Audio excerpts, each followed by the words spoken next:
వీడిని ఎలాగైనా వదిలించుకోవాలి. ఎక్కడికి వెళ్తున్నావు నాన్న? ఆడుకోవడానికి.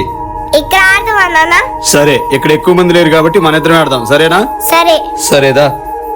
ఆగు, ఆట అని చెప్పి నన్ను మాయ కదా. ఆ డౌట్ ఎందుకు వచ్చింది? కూతుంది కొంతమంది నాన్నలు ఇలానే వాళ్ళు చేసుకుంటారు కదా. అదేం లేదులే. జోక్ చేశానన్నా. సరేరా, దాగుడు మూతలు దండా కోరి పిల్లి వచ్చి ఎక్కడ ఎలకలు ఎక్కడ పరారు. నాన్న, దేవుడా నన్ను క్షమించు, నా కూతురు వల్ల నాకు రెండో పిల్లి అవడం లేదు, ప్లీజ్ అర్థం చేసుకో. నాన్న, నాన్న. అంకుల్ అన్నం తిన్నారా? తినాలే, వెళ్ళు. అయ్య బాబోయ్, ఎలా వచ్చావు? ఇక నన్ను వదలవా? అమ్మ పైకి వెళ్ళిపోయింది. నిన్ను నేనన్నా చూసుకోవాలిగా నాన్న.